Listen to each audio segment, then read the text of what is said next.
नमस्कार my dear students, welcome back to Goenka maths study. आप सभी का स्वागत है मेरे चैनल गोयंका मैथ्स स्टडी में। अपने वैदिक गणित प्रश्न मंच 2026 तरण वर्ग के लिखित चक्र की जो हमारी सीरीज चल रही है उसमें प्रश्न संख्या 3 इस बार ये नया जुड़ा है, मेरु प्रस्तार। चूंकि इससे पहले त्रिभुजांक का प्रश्न आता था जो अब इसी वर्ग के मौखिक चक्र में प्रश्न संख्या 10 हो गया है, जिसकी वीडियो हम आपको उपलब्ध करा चुके हैं।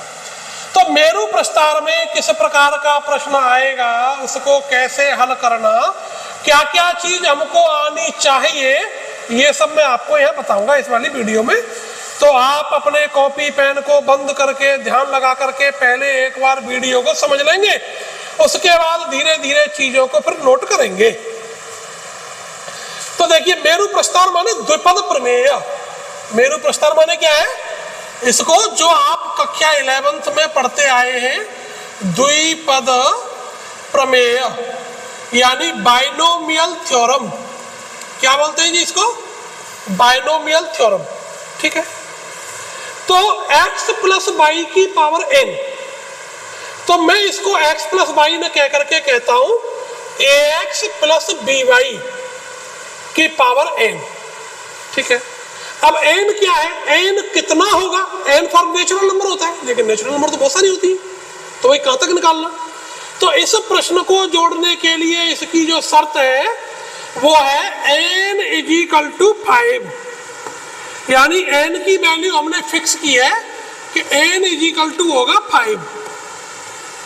ठीक है, x और y के जो कोएफिशिएंट होंगे a और b वो 5 से बड़े नहीं होंगे, 5 या 5 से छोटे होंगे। a is less than equal to 5 and b is also less than equal to 5। ये इसकी कंडीशन है। बात पकड़ में आ गई? यानी प्रश्न किस प्रकार का आएगा वो मैं प्रश्न भी लिख करके बता देता हूं। 2x प्लस 3y की होल पावर 5, ये पावर 5 होगी हमेशा। इतनी सी बात समझो। जो कोएफिशिएंट होंगे वो भी पॉजिटिव होंगे। कैसे होंगे? पॉजिटिव। तो यानी ये पॉजिटिव होंगे, ए भी पॉजिटिव होगा, बी भी पॉजिटिव होगा। अभी चूंकि इस साल ही ये प्रश्न जुड़ा है, इसलिए अखिल भारतीय स्तर पर ये निर्णय लिया है कि ए और बी दोनों के कोएफिशिएंट पॉजिटिव लेने हैं।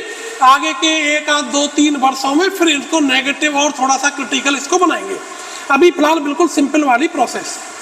तो इसके लिए आपको क्या क्या चीज याद रखनी, ये थोड़ा सा आप एक बार समझ लो।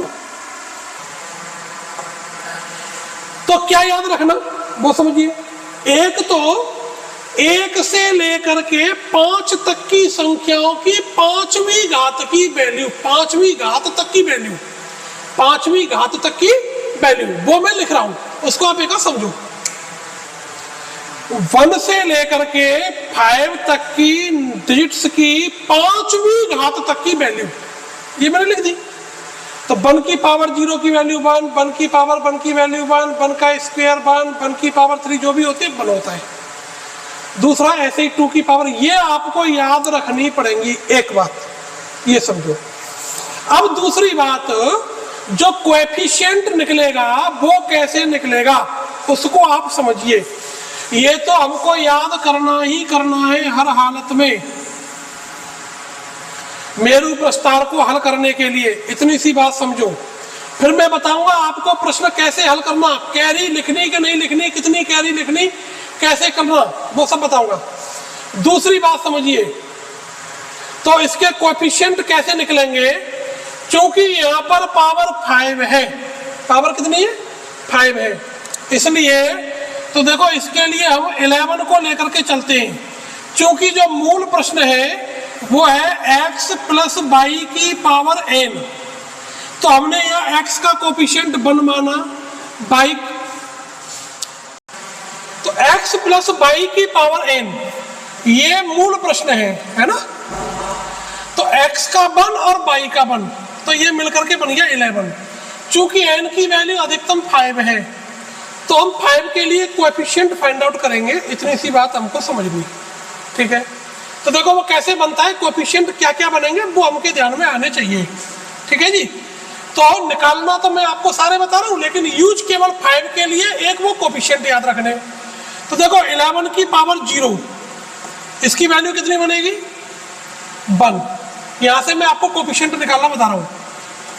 11 की पावर 1 तो 11 होता है।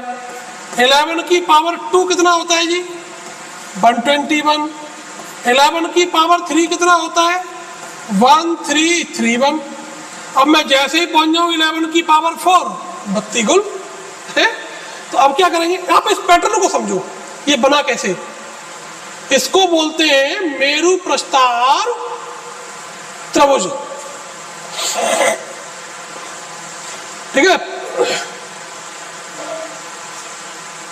देखो 11 की पावर 0 की वैल्यू कितनी थी 1, 11 की पावर 1 की वैल्यू कितनी आई 1। अब यहीं से आप समझो 11 की पावर 2 की, तो ये 1 तो हमने एज इट इज लिख लिया, इन दोनों को ऐड किया तो कितना बन गया 2, और ये लास्ट वाला 1।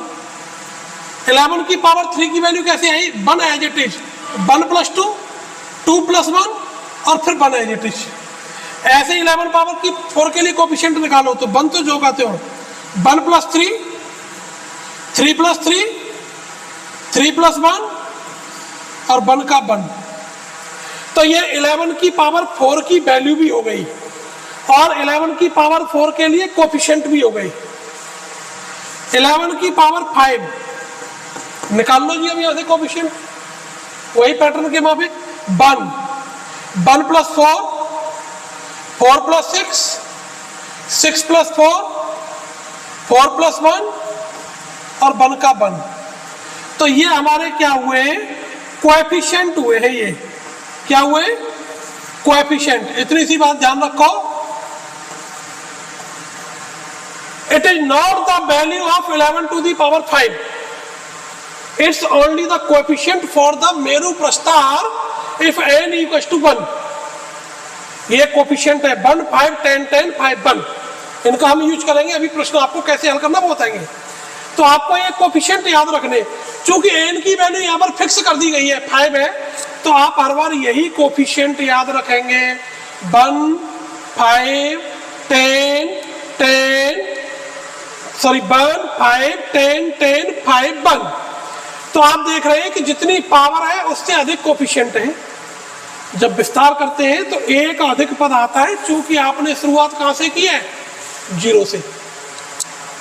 तो 0 से लेकर 1 तक कितने अंक होते हैं 2, 0 से लेकर 2 तक कितने अंक होते हैं 3। तो जितनी अधिकतम पावर है उससे अधिक अंक होते हैं। 0 से काउंटिंग शुरू करते हैं, सीधी सी कहानी।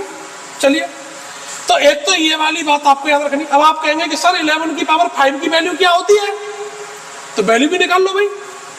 इनको इस प्रकार से लिख लो, यहाँ पर ऑब्लिक जैसे आप मार्क कर लीजिए। अब इनको ऐड करिए, तो 1 का 1, 5 का 5, इसमें से 0 ले लिया, यहाँ जो 1 था वो कैरी बन गया 11, 11 की 1 और फिर 1 कैरी, 1 5 में ऐड हुआ तो 6 और ये वाला 1। तो ये 11 की पावर 5 की वैल्यू आ गई।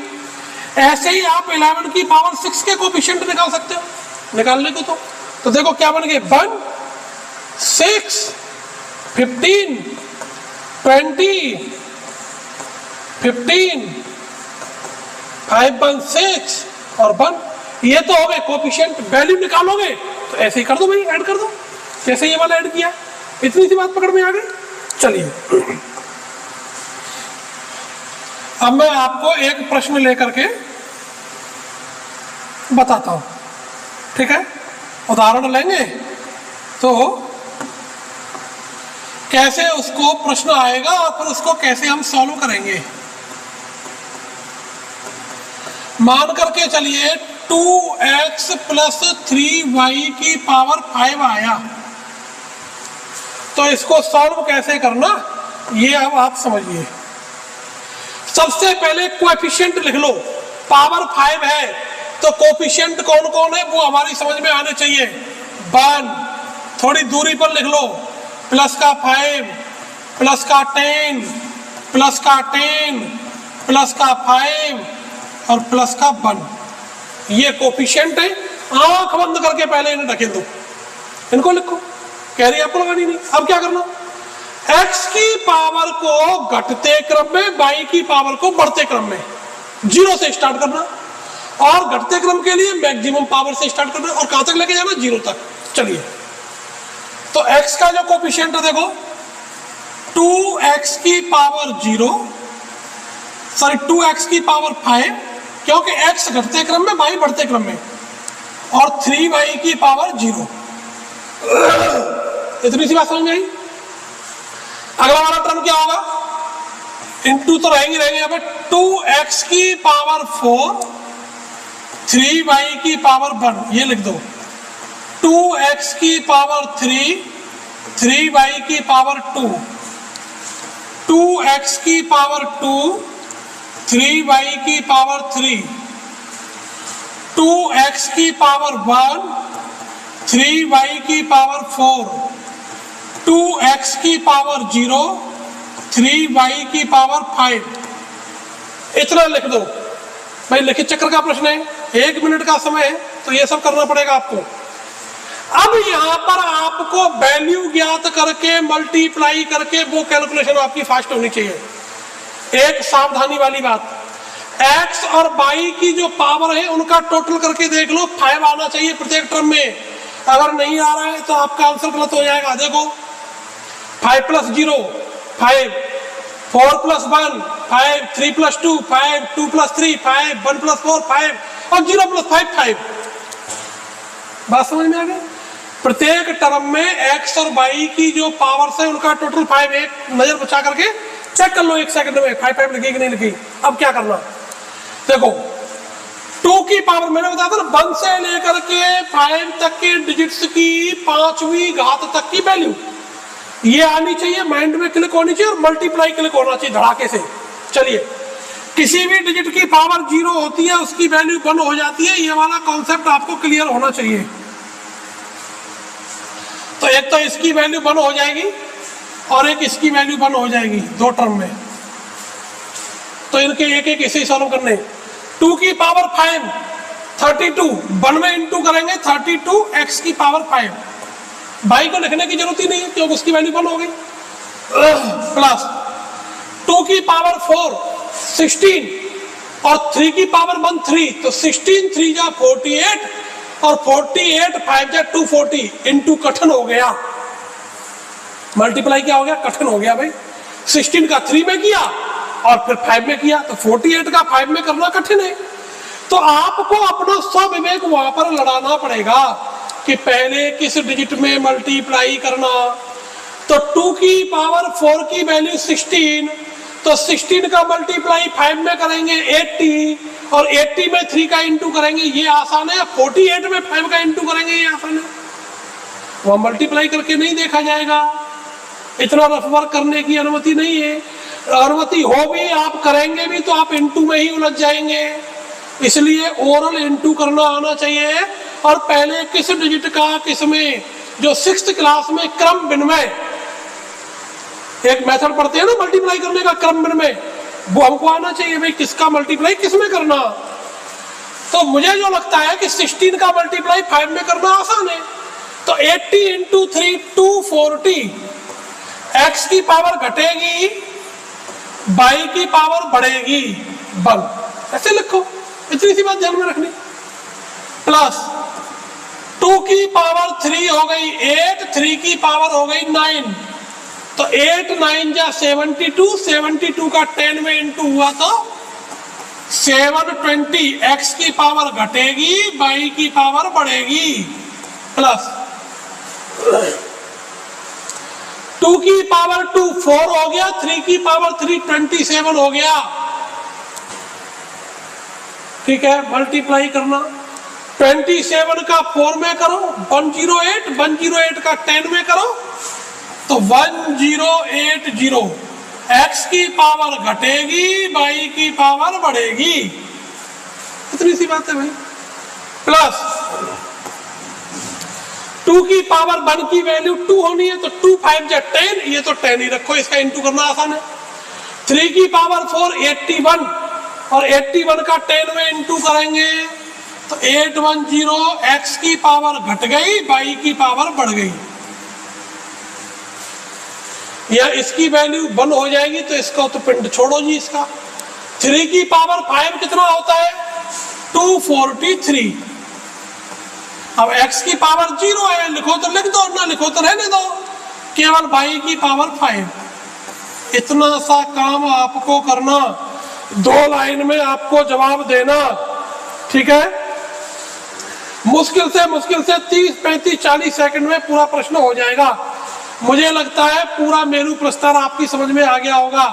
2 प्रश्न में आपके लिए होमवर्क के लिए लिख करके दे रहा हूं, जिनको आप सॉल्व करने के पश्चात कमेंट बॉक्स में मुझको उत्तर देंगे। 3x प्लस 4y की पावर 5। दूसरा प्रश्न 5x प्लस y की पावर 5। ये दोनों प्रश्नों के उत्तर आप मुझे कमेंट बॉक्स में लिख करके देंगे। आशा करता हूँ मेरू प्रस्ताव आपकी समझ में आया होगा। स्वस्थ रहिए, मस्त रहिए। आज हमने तरुण वर्ग का लिखित चक्र पूरा किया है। अगली वीडियो में अब आपके लिए किशोर वर्ग का मौखिक चक्र कल से लेकर के आएंगे। आप सभी को राधे राधे।